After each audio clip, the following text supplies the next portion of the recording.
When you think about businesses that are selling through the roof, like Aloe or Allbirds, sure, you think about a great product, a cool brand, and great marketing. But an often overlooked secret is actually the businesses behind the business, making selling, and for shoppers, buying, simple. For millions of businesses, that business is Shopify. Nobody does online business better than Shopify. It's home of Shop Pay, the #1 checkout in the world. You can use it to boost conversions up to 50%, meaning way less carts going abandoned and way more sales going through to checkout. Sign up for your $1 per month trial period at shopify.com/income, all lowercase. Go to shopify.com/income to upgrade your selling today. That's shopify.com/income. Ryan Reynolds here from Mint Mobile with a message for everyone paying big wireless way too much. Please, for the love of everything good in this world, stop. With Mint, you can get premium wireless for just $15 a month. Of course, if you enjoy overpaying, no judgments, but that's weird. Okay, one judgment. Anyway, give it a try at mintmobile.com/switch. Upfront payment of $45 for 3-month plan, equivalent to $15 per month required. Intro rate first 3 months only, then full price plan options available. Taxes and fees extra. See full terms at mintmobile.com. This podcast contains adult themes and language, and some of the things that we discuss may be disturbing to some listeners. In this podcast, we discuss sexual assault, torture, race, and murder. Listener discretion is advised. Please take care of yourself.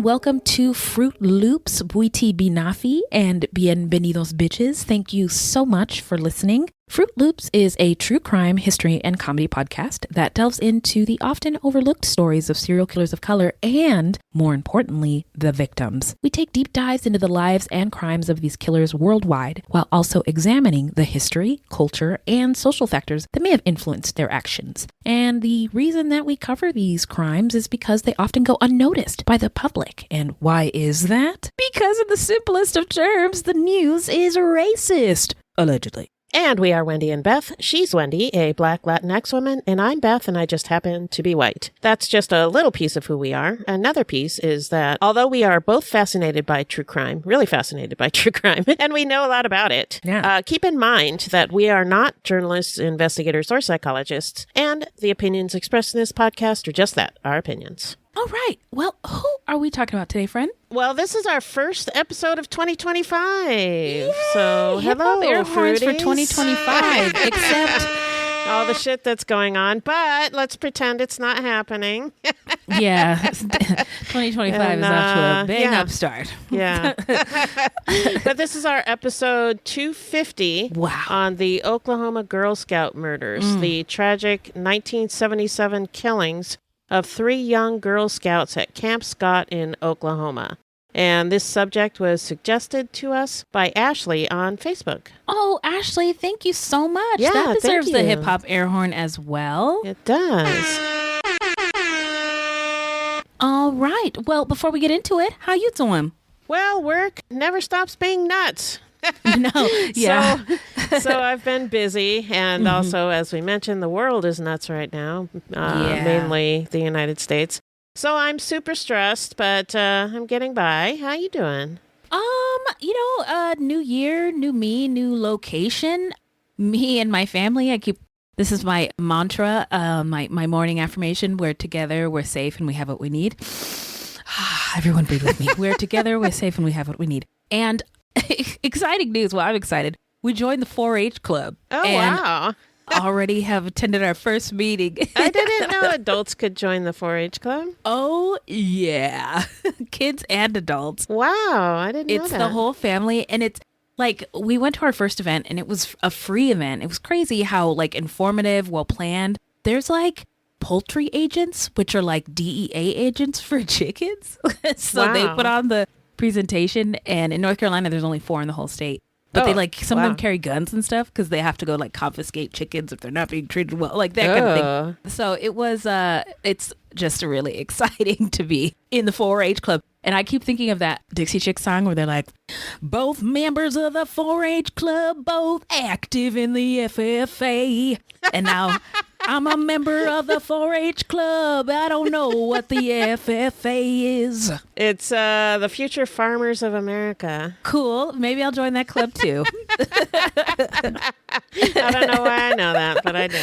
I love that you do because it was a hole in my knowledge until this moment. So thank you for filling it. There you go. Yay! Okay, let's move on to the next section of our show. Okay. I'm a little rusty, so forgive me for my awkward pauses as I'm waiting for stuff to happen and it's not happening. Yes, listener letters. Here we go. Well, hello, angels. Thank you. Look at that bag. Look at that bag. What is in that bag, Beth? Well, I wanted to say thank you to Echo for your DM on, was it Instagram? Yeah, it was. Yeah, on Instagram. And it really made our day. Wendy took a screenshot and sent it to me, and I was like, Y'all, yeah, we see everything, and it warms our heart when y'all have really, really kind things to say. So thank you so much to Echo. Yes, thank you, Echo. And then also DS251 for your 5-star review. Thank you. Woo-hoo, thank you. Those really help us. So if you guys can give us a 5-star review, that would be greatly appreciated. You don't have to get all wordy and stuff with it. You can say, great podcast. That's simple as that. I was like, you don't have to get into timestamps or anything. None of that just stuff. If you have something nice to say, then say it. and if you don't, then, you could keep it to yourself. Yeah, keep it to yourself. But we do love constructive criticism, as always. But send us an email. Yeah, exactly. And on that note, if you have any questions or comments, please send them to fruitloopspod@gmail.com or leave us a voicemail at 602-935-6294. We may feature it on a future episode, but if you don't want us to, just let us know, and we definitely will not do it. Okay. Yeah. Simple as that. Well, we did get a new Patreon over the break. Yay! And I felt bad because we weren't able to join on the break, and we were on a break, so we didn't have a bunch of new content. But we appreciate you being a Patreon nonetheless. Kim H., thank you so much. And this is for you. Kim. Thank you.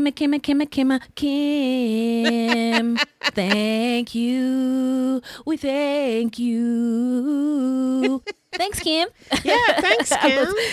Hip hop air horn for you as well. Air horns, and don't forget, you get that merch and tons of free content over down at the Patreon. Yep. And we welcome our listeners to be a part of the conversation on Facebook or Blue Sky. We're not doing Twitter anymore. Nah. At Fruit Loops Pod, or email us at fruitloopspod@gmail.com. Simple as that. All right. Well, we're going to take a quick break. We're going to get into the story when we come back.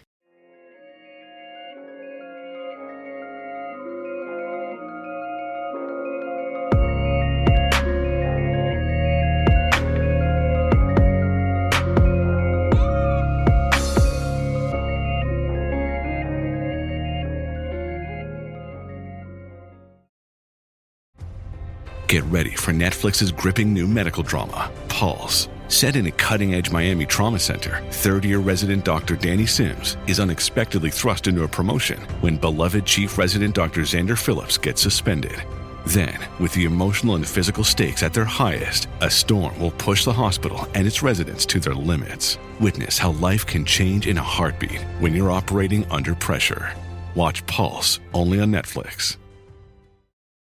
Subtle results, still you, but with fewer lines. Botox Cosmetic, out of botulinum toxin A, is a prescription medicine used to temporarily make moderate to severe frown lines, crow's feet, and forehead lines look better in adults. Effects of Botox Cosmetic may spread hours to weeks after injection, causing serious symptoms. Alert your doctor right away as difficulty swallowing, speaking, breathing, eye problems, or muscle weakness may be a sign of a life-threatening condition. Patients with these conditions before injection are at highest risk. Don't receive Botox Cosmetic if you have a skin infection. Side effects may include allergic reactions, injection site pain, headache, eyebrow and eyelid drooping, and eyelid swelling. Allergic reactions can include rash, welts, asthma symptoms, and dizziness. Tell your doctor about medical history, muscle or nerve conditions including ALS or Lou Gehrig's disease, myasthenia gravis, or Lambert-Eaton syndrome, and medications, including botulinum toxins, as these may increase the risk of serious side effects. For full safety information, visit BotoxCosmetic.com or call 877-351-0300. See for yourself at BotoxCosmetic.com.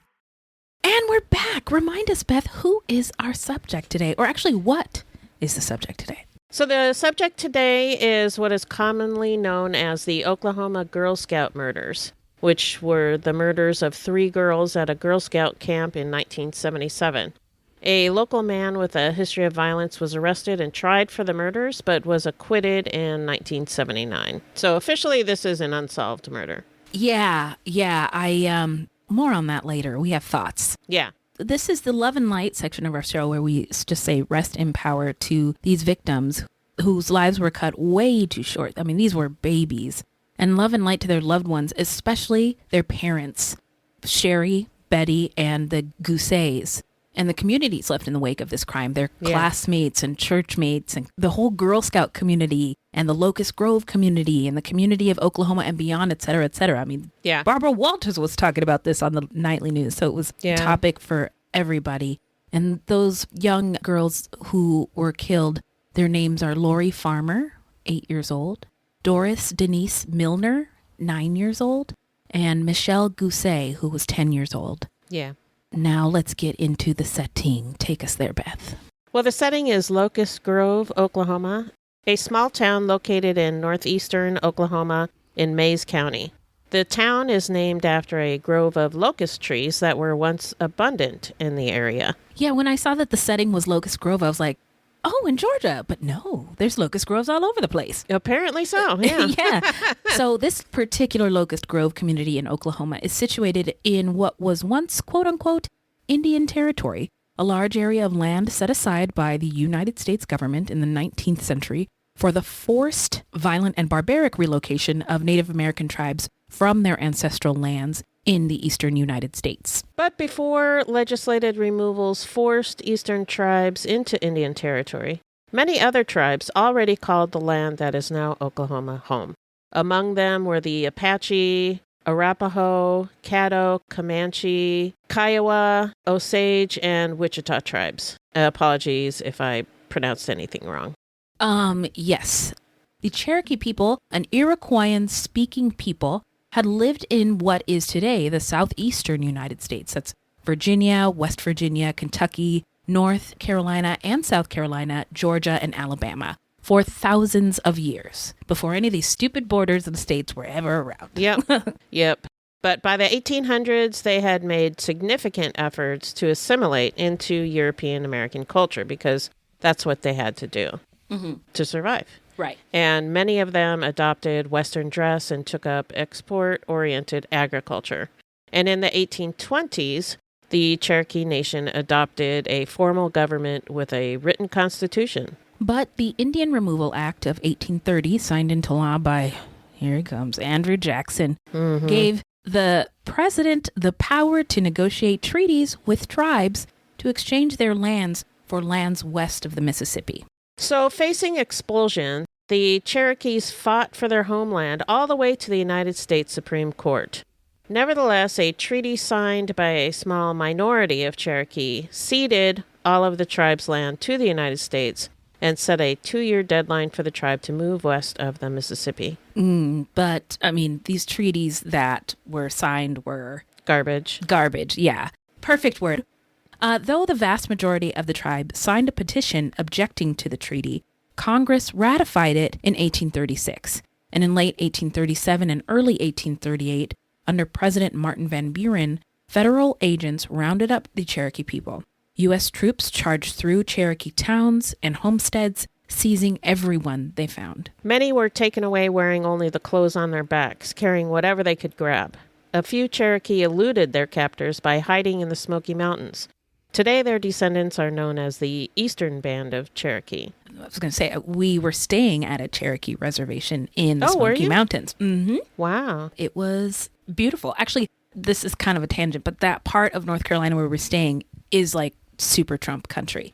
However, for the 2 months that we were in the town of Cherokee, we didn't see any Trump anything. Oh, wow. And I think, so we were under the illusion that it was like this place where indigenous people, white people, black people of all races were like, kumbaya, we didn't see any Trump signs or anything like that. Right. But as soon as you left, woo! Wow. It was hot MAGA country. Yikes. So anyway, tangent, sorry.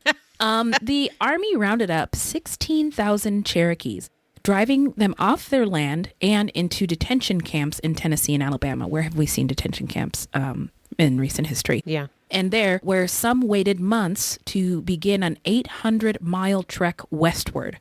Once underway, they traveled without adequate food or shelter over rough country as late summer heat gave way to bitter winter storms. Many Cherokee people died of disease, exposure, and famine on the journey, and it was fatal to a quarter of the Cherokee population. Oh my gosh. Survivors described the journey as, quote, the place where they cried, unquote, and today it's known as the Trail of Tears. Yeah, there's not images from this happening that I recall seeing. I've seen renderings, like artist renderings. Yes. But no photographs. No. And we, with the lens of 2025 and technology, see what it looks like for people to be displaced all over the news every day. And it's horrifying. So it's just a painful, shameful part of American history. Really upsetting. Yeah.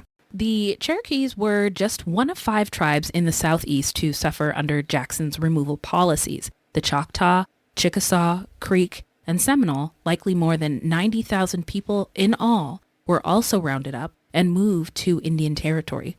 All went through their own versions of the Trail of Tears. Throughout the country's first 100 years, the U.S. government signed more than 350 treaties with Native American nations. But as white settlers expanded westward, the U.S. went back on its promises and pushed Native tribes onto ever smaller reservations. You don't say. Yeah. They went back on their promise? What? Not my United States. No, I mean, just kidding. Yeah, she does that a lot, girl. It sucks. In 1866, the U.S. government brokered a treaty that promised the Cherokee Nation a, quote, permanent homeland, unquote. In exchange, the Cherokee Nation and the Choctaw, Chickasaw, Creek, and Seminole, collectively known as the 5 civilized tribes, and I don't think that was the name they gave to themselves. I don't know for sure. It sounds like a name. It just sounds real colonial, a real whitewashed way to describe themselves. I'm going to look real quick. Because the pejorative term for indigenous folks is savage. Savages. And I see why they... Oh, yeah, you're right. It was the U.S. government. Okay. Yeah, it didn't sound right. It's one of those things, I don't know for sure if it's racist, but it definitely feels like it. But it sounds racist, yeah. Well, apparently it is. Okay. So this group of 5 tribes was collectively known as the 5 civilized tribes, gave the United States parts of its own Western territory, which then became Oklahoma Territory. Locust Grove, where our story takes place today, was originally just a post office established on March 26, 1873, in Oklahoma Territory. Oklahoma became a state in 1907, and the town of Locust Grove was incorporated in 1912. Now, it's always been a relatively small town with a large Native American population. As of the 2020 census, Locust Grove has a population of approximately 1,400 people, while Oklahoma's racial demographics are approximately 74% white, 9% Native American, and 8% black. Locust Grove is almost 50% Native American and 35% white. Wow. Those are unusual numbers. Stats. Yeah, or that's an unusual way to see the ratio. Yeah. Lots of Native Americans in this town. Yeah, which is significant as we get into the story. So let's talk about the early life of the man who has been accused of and Acquitted. Yeah, of these 3 murders. Yeah, we're going to cover the early life of the main suspect, Jean Leroy Hart. Known to friends and family as Sonny, Hart was born in 1949 and grew up in Locust Grove, Oklahoma. He was a member of the Cherokee Nation and a star high school football player raised by a single mother. He was voted the best athlete in his graduating class and had offers for scholarships to college, but he decided not to go to college. He stayed in Locust Grove to work, and he married and had a young son. But his wife left him in 1966 after a series of arrests. That year, Hart pled guilty to charges of kidnapping and raping 2 pregnant women. The women had been kidnapped at gunpoint outside of a Tulsa nightclub, driven out to the middle of nowhere in Mays County, tied up and raped repeatedly. Duct tape and rope were used in the crimes. The women's hands had been tied behind their backs, and they had been duct taped to trees. They were left for dead after being covered in brush. Miraculously, one of the women was able to break free and get help. And I'm not sure how they were duct taped to trees. Like, I don't know if, like, he turned the duct tape kind of into rope, and I don't know. I tried to figure it out, but I couldn't figure it out. Okay. But anyway, that's interesting part of the story. I agree. Hart confessed to the charges, but his family members and community supporters believed that it was a false confession. Hart thought that he would be given a suspended sentence since he claimed that the 2 women had gone with him willingly and hid in his trunk from their husbands. He was given a 30-year sentence, but only served 2 years and 4 months before being released on parole. Soon after, he was caught burglarizing some apartments. Because he was on parole for the rape and kidnapping charges, he was convicted on 4 counts of burglary. He was given consecutive sentences totaling over 300 years. In 1973, after being returned to the Mays County Jail for a hearing at the Mays County Court, Hart escaped, but was quickly caught by police. Authorities returned him to the Mays County Jail, where he escaped again. Wow. But this time, he remained on the run for years. Yeah, I think I saw in the documentary that his mom helped him with the tools to escape from the jail. Oh, wow. I didn't know that. She brought him a book or maybe even a Bible into she baked jail. him a cake with a file in it? Well, it was a Bible with a file in it. Yeah, like Shawshank Redemption style. And he would empty out the shavings in his jeans in the yard. No, I'm just kidding. But he used that to escape, break down the bars. Yeah, and escape, which is wild and also very embarrassing for the Department of Corrections. Yes, it was. So legend developed around him, the man who could not be caught. He remained in the Locust Grove area and was seen around town, but would disappear when authorities came looking for him. And as you might imagine, this was an embarrassment to the authorities. They were embarrassed. Yes, they were. So let's get into the timeline. What do you got for us, Beth? So on June 12th, 1977, around 140 Girl Scouts left Tulsa, Oklahoma on buses, headed to Camp Scott, which was about 50 miles east in Locust Grove, Oklahoma. They were going for 2 weeks of camping and fun. Among them was 8-year-old Lori Farmer, a bright little girl who was said to be mature beyond her years. She was the youngest Girl Scout at camp that week, a gymnast, an avid reader, and a doting big sister for her 4 younger siblings. She grew up in a close-knit family with her mom, Sherry, a homemaker, and Bo, an emergency room physician. Camp Scott was split into 10 different units. Each one was named after Native American tribes. Within each unit were 7 tents for campers and a counselor's tent. Girls were assigned to units depending on their age. Lori was assigned to a tent in Kiowa unit. The tents were placed on wooden platforms and contained 4 cots. They had no lights, and a large flap served as the door. Some sources say that Lori was assigned to tent number 7. Other sources say tent number 8. And my son has been to a camp like this for Boy Scouts. And the tents are like way more substantial than I ever thought. Like it's not just, it is a tent in that there's like a wood floor and a tarp, but the tarp is like super heavy duty. Rain doesn't get in, but it's like, I was blown away by like, this is not the kind of tent you get at Walmart. No, definitely these are not. serious tents. anyway. And they have Yeah. like cots in them and stuff like that, just like we described. So Yeah. I was just surprised and I wanted to share. Anyway, I'll shut up now. Okay.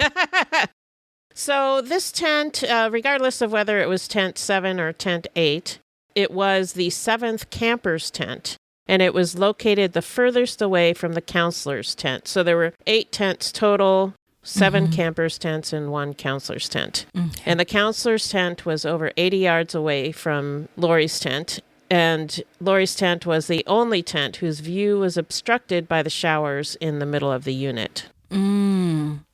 Okay. Kiowa unit was also the most secluded of the tents, tucked into the furthest left part of Camp Scott. A trail that passed by the Kiowa unit led to the back gate of the camp. Oh, I didn't realize that that's where the tent was situated. Yeah, that's really not good planning, in my opinion. Well, I guess there had to be a tent, somewhere on the edge of the camp, Right. But I would think that like maybe the older kids would be put. I mean, a lot of thought gets put into like who goes in what tent. Right. And just seems like I don't know. Yeah. Okay. Yeah. So while all of the other tents in the camp had 4 girls in them, Lori's only had 3 girls.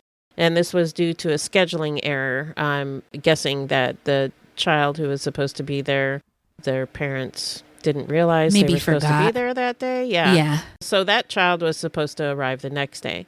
And Lori instantly became friends with the 2 girls sharing her tent, 10-year-old Michelle Gousset and 9-year-old Denise Milner, who was one of the only black girls at camp that summer. And she did not want to go. Yeah, we'll get into that. Yeah. That evening, heavy rain began falling. After dinner, instead of their previously planned activities, all of the girls were sent back to their tents to write letters home. Lori and Michelle wrote upbeat, excited letters about friends that they had made.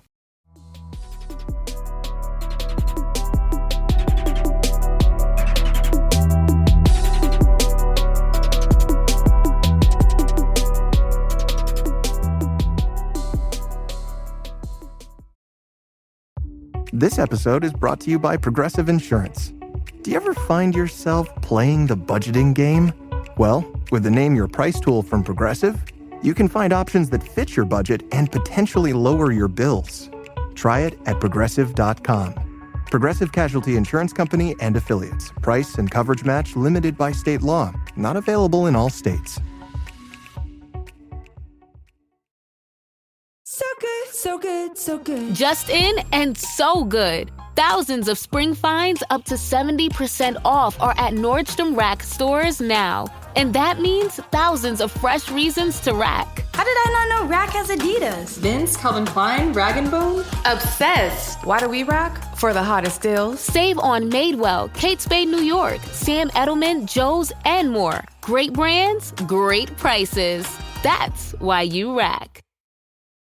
Michelle Gousset was not a stranger to camp. She had gone to Camp Scott the year prior. She was a shy, athletic girl with an interest in horticulture. African violets were one of her favorite plants, and before leaving her home in Broken Arrow, Oklahoma, Michelle insisted that her mother take care of her violets and other plants while she was away at camp. Oh, man. Yeah. Although Lori and Michelle's letters home reflected excitement, Denise's letter home reflected homesickness. Denise was a straight-A student who had been admitted into a Tulsa school for exceptionally bright students. She had initially been excited about going to camp with her friends and sold Girl Scout cookies to earn enough money to be able to go. However, at the last minute, her friends backed out, and Denise had reluctantly gone alone to camp. She was not keen on the idea of leaving her mom, Betty, and her 5-year-old sister to go to camp by herself. And on the bus to camp, Denise cried about having to leave. After the trio finished writing their letters, all of the girls gathered for story time before heading to bed. During story time, Denise was again upset and asked to call her mom. One of the Kiowa counselors comforted Denise. After some convincing, Denise agreed she would wait and call her mom the next day. The first nights at camp are always loud. The girls are excited to be with their friends away from their parents. As the girls were winding down, a counselor in the Comanche unit saw a dim light moving through the woods toward the Kiowa unit. She assumed it was another counselor. Around midnight, Counselor Carla Wilhite heard some campers giggling outside near the latrine. She got up, got the girls, and escorted them back into their beds. Around 1:30 a.m., Carla was awakened by girls giggling in tent 6. From the door of her tent, Carla shone a flashlight towards their tent and hollered for them to go to sleep. I remember those days. Yeah, lights out. Then Carla and fellow counselor Dee Elder walked over to tent 6 to get the girls to quiet down. From the darkness behind tents 1 and 2, Carla heard a low, guttural sound, or a moaning coming from the woods. Though they assumed it was an animal, when Carla went to investigate and shone her flashlight in the direction of the noise, the sound stopped. She turned around and started going back to her tent, but as soon as she did, the sound started back up. So she turned around again, and for a second time started walking back that direction. As she shined the flashlight towards the sound, it stopped once again. Carla would say later that when she was back in her tent trying to fall asleep, she could still hear the sound. One camper said they heard a scream in the night, and another camper said they heard someone crying for their mother. Sometime in the night, a camper in tent 6 saw a light approaching. Suddenly, the light flooded the tent, and a figure stood in the entryway. Just as quickly as it appeared, it disappeared into the darkness, the flap closing behind them. The next morning, Carla Wilhite woke early around 6 a.m. to get a shower before the other campers got up. She was headed out of her tent, and she spotted what appeared to be a pile of sleeping bags a little way away from her tent. When she approached, she realized that it was 3 sleeping bags sprawled across the ground. 2 of the sleeping bags were zipped closed. 1 was open. The body of Doris Milner, partly nude, badly beaten and clearly deceased, was lying outside of her sleeping bag. Doris had been duct taped to a tree, her hands tied behind her. County sheriffs would later discover the bodies of Lori and Michelle inside the other 2 sleeping bags. The girls had been assaulted and then murdered sometime between 2 and 4 a.m. Lori and Michelle had been bludgeoned to death and Doris strangled. Investigators determined that Lori had likely been killed first with a single blow to the head as she was sleeping, then Michelle with multiple blows to her head. Doris was murdered last. The rest of the Girl Scouts were not told that 3 of their campmates were dead. They were taken to participate in activities away from the campsite until arrangements could be made to take them back to Tulsa. Around 10 that morning, and without any explanation to the other campers, the camp was evacuated and the girls were bused back to Tulsa. How weird that would be. Yeah. Yeah. Mm-hmm. Parents were told that there had been an accident, and they only found out about the murders when they heard it on the news. Camp Scott never reopened. So now let's get into the investigation and the arrest. Hit it, Beth. Investigators combed through the area looking for evidence. Blood was found on the floor of the tent, indicating that the girls had initially been attacked inside and then carried outside. Also found were a single bloody boot print and a long black hair. Near where the bodies were found, investigators discovered a number of items: rope, a pair of women's eyeglasses, and a glasses case, a red plastic flashlight, a crowbar, and a roll of black duct tape. Hairs were stuck to the duct tape. The flashlight had a piece of garbage bag taped over the lens to dull the light. A newspaper was stuffed inside of it to keep the batteries from rattling. There was a fingerprint on the flashlight, but it was smudged and could not be identified. Wow, I didn't realize there was all that effort taken into minimize the impact of the flashlight, including newspaper around the batteries. Never heard of that. Yeah. So some of the camp counselors reported things missing from their tents. A pair of sunglasses, a guitar capo, a handheld mirror, other little things. It's believed that the perpetrator had been hanging around, stealing things, and watching the campsite and the girls. Weird. That's super creepy. Yeah, super creepy. Yeah. Mm-hmm. According to a later sheriff, OSBI, that's Oklahoma Sheriff, what is it? OSBI. It's the FBI in Oklahoma, isn't it? That's what I assumed. OSBI. Oklahoma State Bureau of Investigation. So yes, the FBI of Oklahoma. Okay. So they looked at and interviewed 139 people in the case. But Mays County Sheriff Pete Weaver, his first name is actually Glenn, middle initial H, but they called him Pete. Don't know why. Interesting. Yeah. Okay. He already had a suspect in mind for the crime. Gene Leroy Hart, who had escaped from his jail and had been on the run for 4 years. Hart's mother lived 2 miles from Camp Scott. Several days after the murders, some hunters discovered a cave, also described as an abandoned cellar, which appeared inhabited. There were groceries in the cave, along with a number of other items, including a roll of masking tape, women's sunglasses, and newspapers. A note was written on a cave wall, quote, "The killer was here. Bye-bye, fools." What? Yeah. Record scratch. Yeah, that's weird, and I don't know. I mean, that could have been planted, you know? Yeah. There's a lot of talk about planting evidence, but... Yeah, I thought the conspiracy theories were pretty interesting about this case. So, yeah. More on that later. Something else, I don't remember if we get into this in the script, but I just wanted to mention that one of Hart's friends said that he liked to steal glasses because he needed glasses and he couldn't afford them. So he would steal glasses and see if they would fit. And there was a lot of glasses stealing involved in this case. Okay. Yeah. Okay. All right. Now we're getting somewhere. This is the investigation part. All right. So the newspapers found in the cave were a match to the crumpled newspaper found inside of the flashlight discovered at the crime scene. Okay. The sunglasses were identified as a pair stolen from the camp. And the masking tape was a match to the tape found on the red flashlight. 4 small fires had been burned at the mouth of the cave. One of the officers was Native American and recognized that these could be ritual fires. In Cherokee culture, ritual fires can be symbolic of the 4 sacred fires, representing the 4 cardinal directions, north, south, east, and west. Also found in the cave were 2 photographs of 3 women at a wedding. The photographs were publicized, and people were asked if they recognized the women in the photos. The photographer who took the photos recognized them.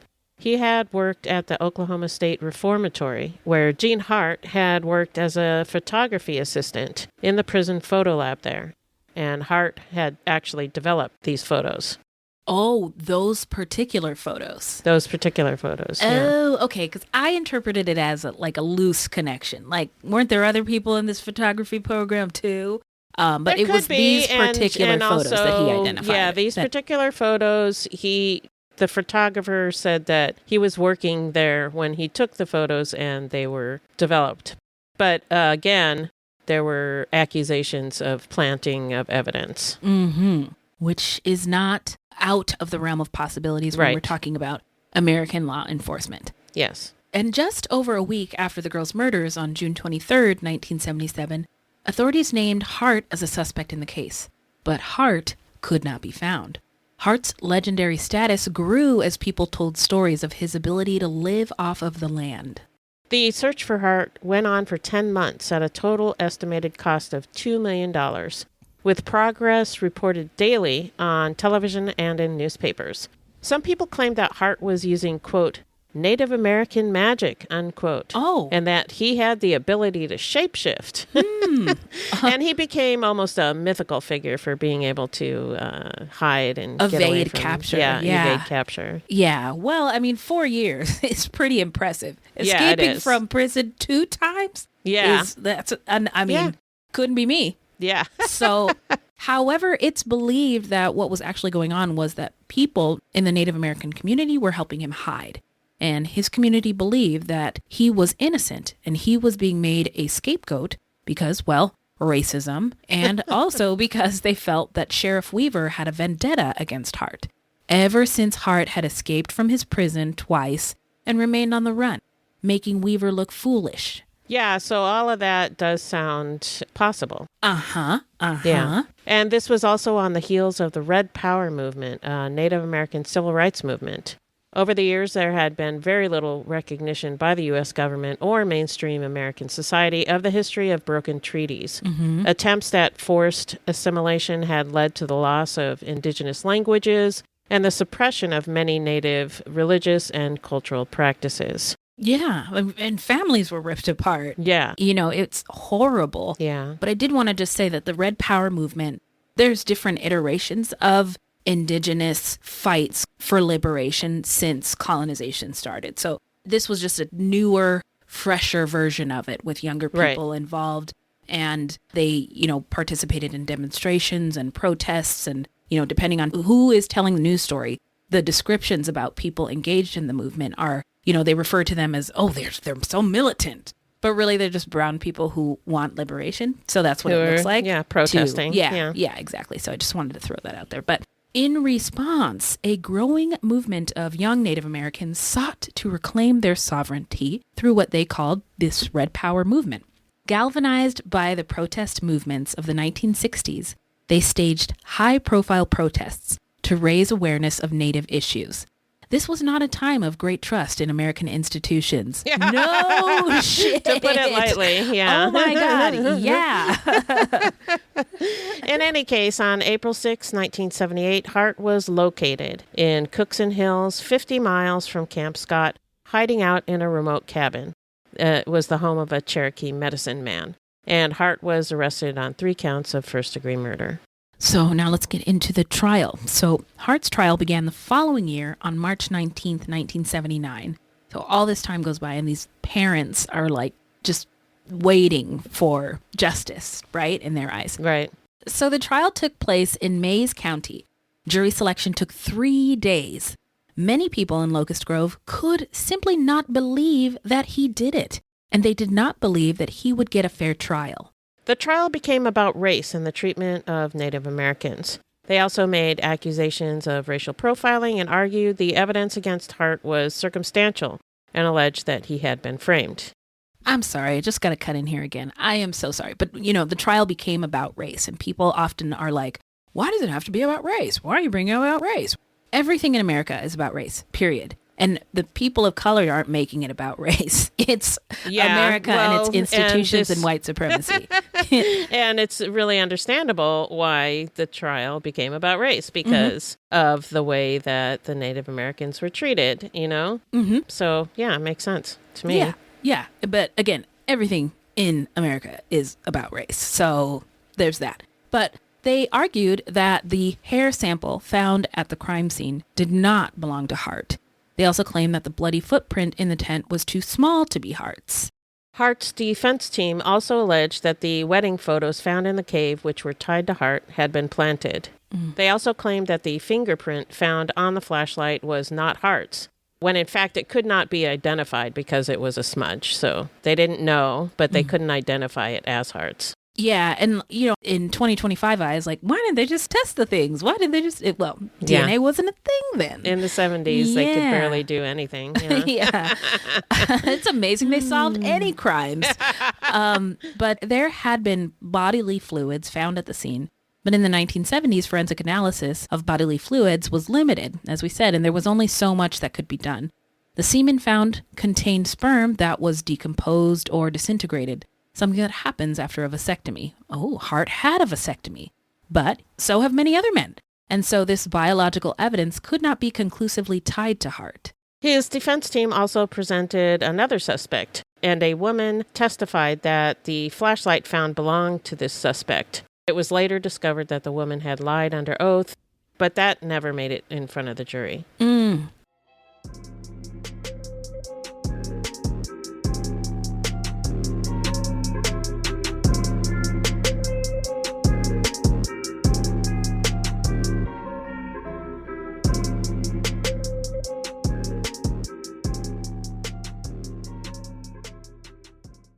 Hey, Fruities, if you're into the kind of stories we tell here on Fruit Loops Serial Killers of Color, then you'll love the podcast Ice Cold Case. For some people, true crime stories are fascinating, gut-wrenching, and heartbreaking. But this investigation into the murder of John Cornelius McGhee is as personal as it gets. Ice Cold Case is a unique true crime podcast where the host and the daughter of the victim, Madison McGhee, brings a powerful, personal, and deeply unique perspective to the true crime genre.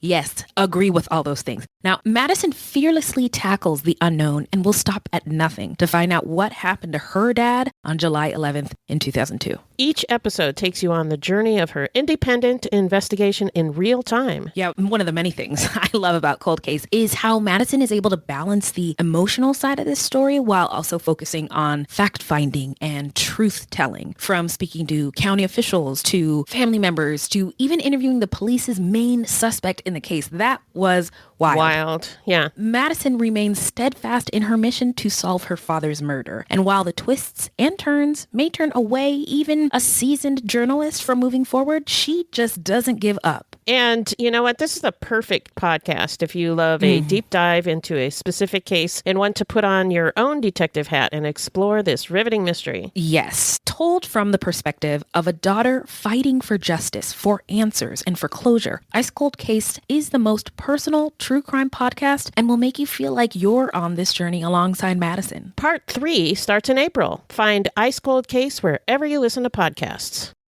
The trial lasted 11 days and the jury deliberated for 5 hours before finding Hart not guilty.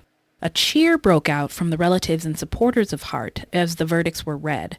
Hart wept as his attorneys hugged him and wept. Several feet away, though, the parents and grandparents of the girls who were killed also wept, which is, I saw footage outside the courtroom, and it was kind of the juxtaposition of the two sides and their grief over the position they found themselves after that jury rendered its verdict was stark. Yeah, sad. Yeah, super tragic. Immediately afterwards, Hart was returned to prison in McAllister to continue serving his sentence in connection to the previous unrelated rape, kidnapping, and burglary convictions. Because if you recall, he was sentenced to something like 300 years. So now let's get into where are they now? Well, I'll tell you, less than 3 months after his trial on June 4th, 1979, after about an hour of lifting weights and jogging in the prison exercise yard, Hart died of a heart attack at the age of 35. Holy crap. At the Oklahoma State Penitentiary in McAllister, where he'd been serving his time for the unrelated charges. 35. Yeah, but it's, so young. I mean, for people of color, given the history of Indigenous people and access to healthcare and things like that. Not shocking. And the effects that white supremacist systems, including him being, incarcerated for a minute, affects your health. Yeah. No other suspects have ever been charged.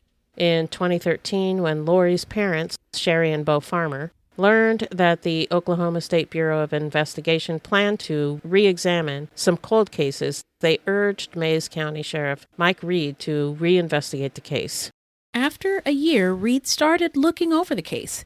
He and the OSBI agents brought it before the National Center for Missing and Exploited Children in Virginia. There, a cold case board made up of 23 homicide investigators, FBI behavioral analysts, and FBI profilers re-examined the case. Independently, they each combed through every document and every piece of evidence. After a month, each and every one of them had come to the same conclusion. The murderer was likely Jean Leroy Hart. It was suggested to Reed and the OSBI to have some of the evidence retested for DNA. The testing would cost $30,000, money the sheriff's office did not have, but citizens in the Mays County stepped up and raised the money, and the evidence was tested in 2019. Over 300 items were tested. A usable profile was only created from 2 of the items: root material from the hair found on the floor of the tent and a semen stain.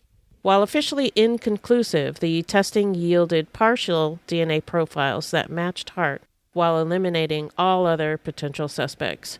But the case remains open. Lori Farmer's parents, Sherry and Bo Farmer, became crime victims advocates and founded the Oklahoma chapter of Parents of Murdered Children. Per Sherry, quote, "In 1977, there were no victims' rights. Victims are the person who died. You are not the victim. Now we know that when something happens, victims' families are victimized also. We work to get that recognized, that we are those people. We do need help," unquote. Sherry Farmer also successfully campaigned for the passage of Marsy's Law in Oklahoma, which increased protections for victims and their families in the criminal legal system. Michelle's father, Richie Gousset, worked with authorities to create the Oklahoma Victims Compensation Board. The goal of the program is to assist with the financial burden of violent crime victims. He also helped pass the Oklahoma Victims Bill of Rights to protect the rights of victims. So, now let's get into our thoughts and our takes. What do you think of this case, Beth?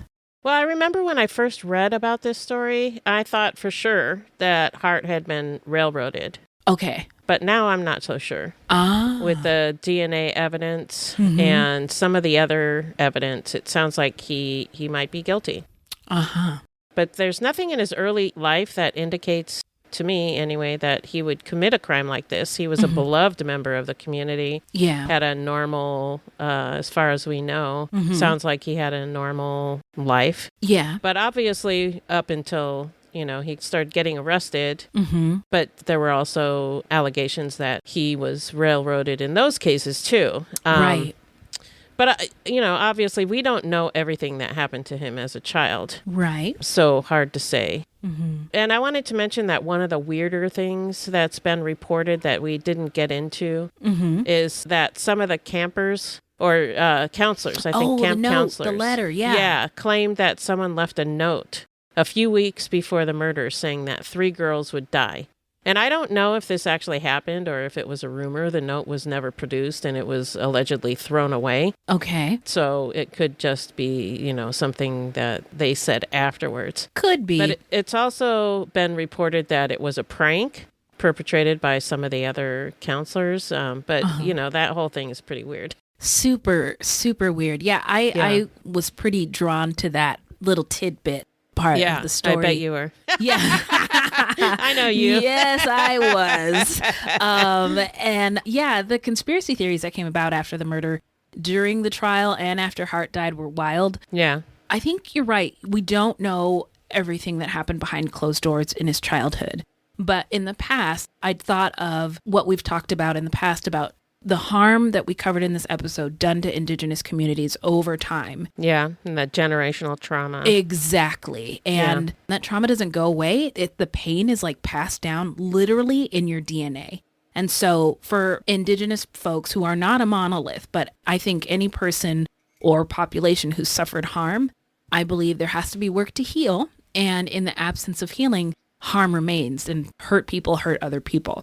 So all that to say, like, even if he did have the worst childhood, there are many people who have terrible childhoods who don't go on to commit horrible crimes. Yeah, like this. This was horrific. Is a horrific crime. And me personally, I am not convinced beyond a reasonable doubt that Hart is guilty. I think there's a lot of links. There's a reason why he was acquitted. There's a reason for that. Yeah. And I was thinking about everybody's pain. Like, this is just a painful, tragic, sad case. The pain the girls suffered, how scared they must have been that night. Yeah. The pain of the parents. Yeah. Their classmates, other scouts.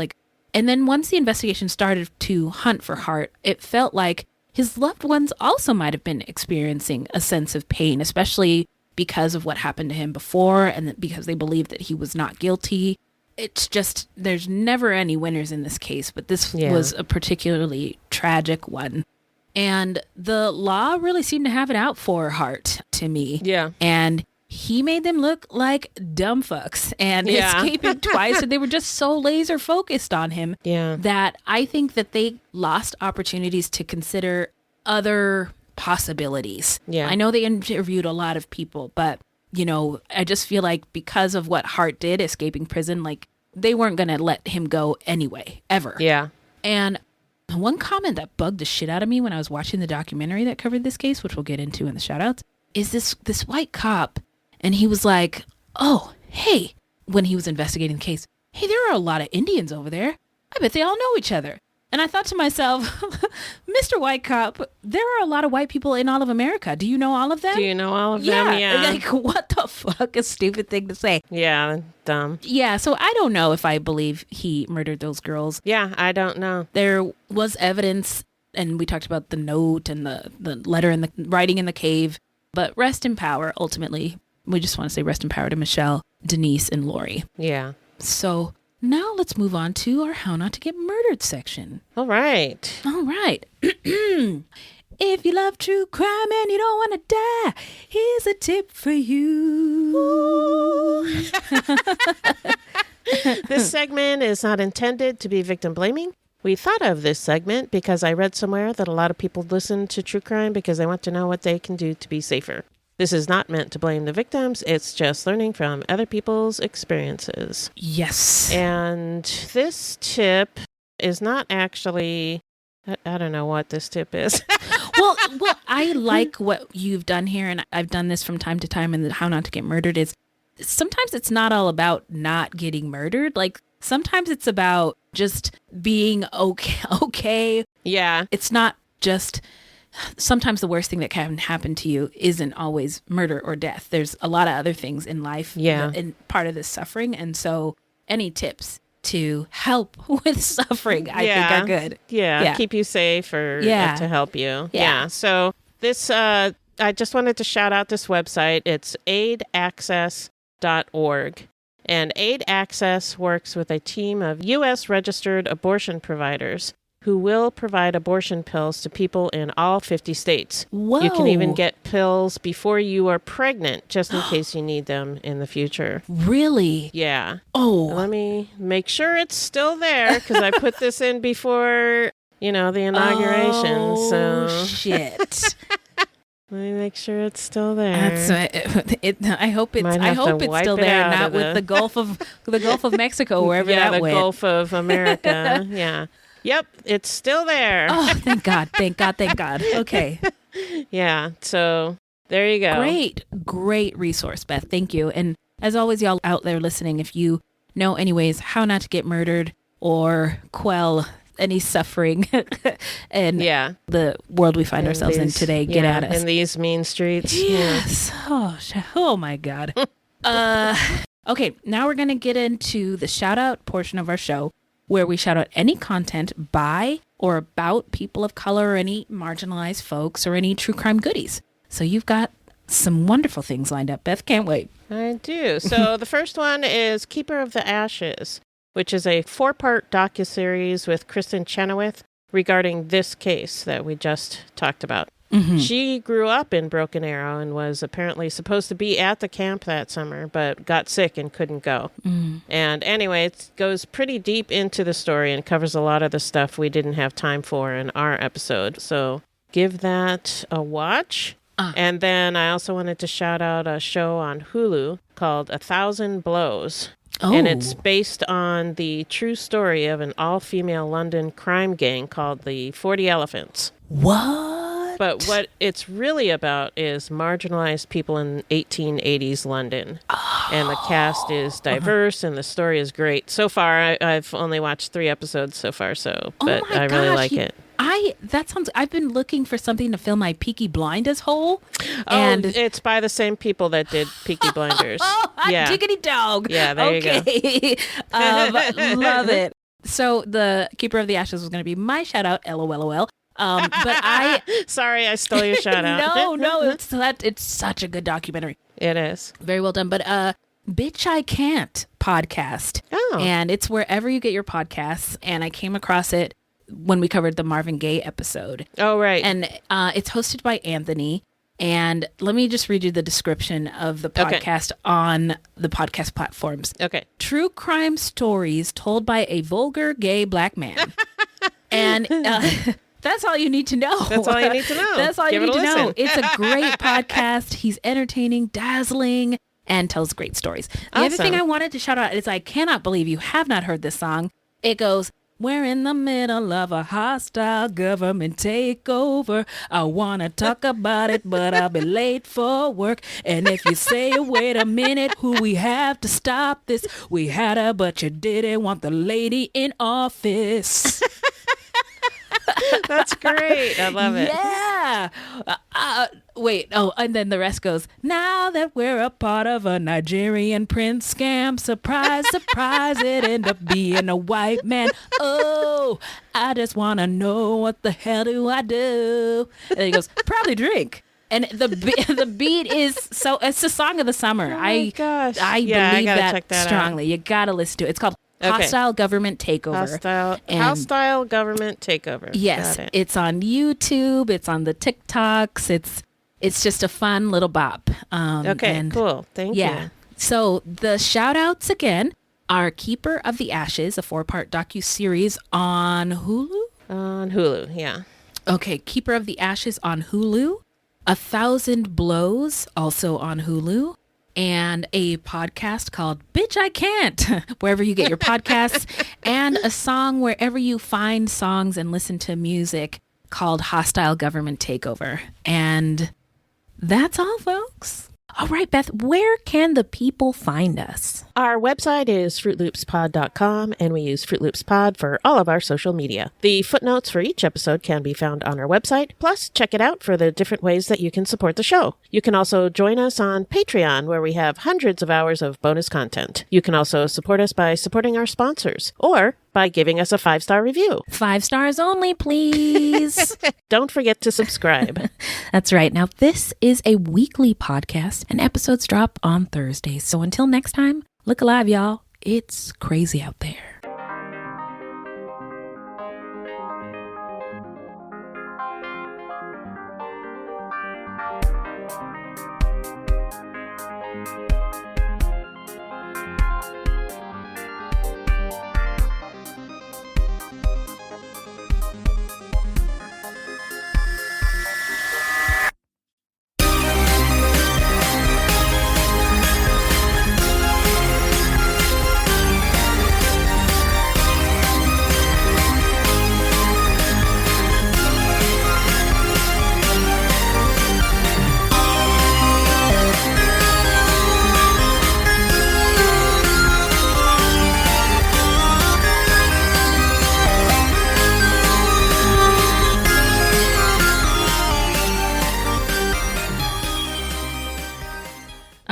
Quick sip of the old tea here.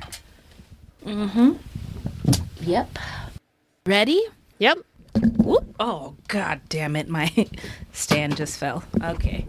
All right. We're bare bones in it. I don't have the usual table and setup today in the storage unit. So, dang it.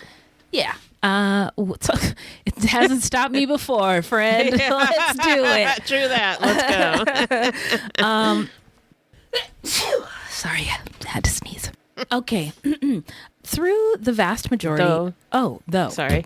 That's okay. I sneezed and thought I could just correct my eyes, put my eyes right back where they were, and it didn't work. So. Okay. Yay! Another sip. Whew. 110%. Yep. In Mays County. I'm trying to hold back a burp. Hang on. Just let it out. I just need to just be free. I'm going to be a liberated podcaster. Burp away. Go ahead. I Sorry, forgot. I was There's a jumping jingle. ahead. Yeah. It's a good thing you wrote it there. Yeah. Okay. How does it go again? 5, 6, 7, 8. If you love truth, woo! I just dropped my phone. If you love true, woo! What just dropped? Oh, I was, because I'm outside, I have to walk to this storage unit from my house. Right. And I have a head flashlight lamp, and it fell off my head. Anyway, everything's okay. That's what happened. So, again, where was I? Oh, sorry, you caught me in the middle of Gummy 30. Okay. So, have you heard that song? We're in the middle of a... that's going to be one of my shout-outs. Let me that song. Hostile Government Takeover. Have you heard it? I haven't. What? I'm going to send it to you. Heard that one. Okay. Let me just type it in. Okay. All right. Thank you. All right. Thanks for listening. Thank you. We love you. Minnie, thanks for editing our show. Yeah, thank you. We love you. All right. All right. Listen, I don't even know what my name is. I don't even know. I literally, I don't. There's so much, friend. I just don't know. I'm just going to go to bed. Okay. Now. All right. Let's do it. Okay. All right. I will Thanks. get this in the drive. Night. Night. Love thank you. Love you too. Bye. We're in the middle of a hostile government takeover. I want to talk about it, but I'll be late for work. And if you say, wait a minute, who we have to stop this? We had her, but you didn't want the lady in office. That's great. I love it. Yeah. Listen to Mr. Bunker's Conspiracy Time podcast. It's a fun show about weird stuff. New episodes every Wednesday, ya eggheads. I'm Art. And I'm Andy. And Mr. Bunker's Conspiracy Time is a podcast about conspiracies, the paranormal, UFOs, unsolved mysteries. We're going to be discussing the Kennedy assassinations. Oh, yeah, that's his nickname, Finger-Banging Bob Lazar. Give me some aliens with some good frickin' spacecraft. The whole enchilada. The only thing bigger than Bigfoot's feet are our egos. If you like simulation theory, ancient history, egghead science, and Mandela effect, that kind of stuff, so check it out. New episodes every Wednesday. All the links you need on MrBunkersConspiracyTime.com. And we'll see you in the bunker. Have you ever wondered about things that go bump in the night, or objects in the sky, or other things you just couldn't explain? Then join me, Jim Mallard, on my podcast, The Mallard Report. Each week, you'll find engaging conversations with guests who are authors, historians, and scholars who lend their expertise as we discuss current events and venture into the fringe and paranormal. The Mallard Report hits controversies head-on, yet remains conversational, and can be found on Apple Podcasts, Spotify, and any other major podcast platform.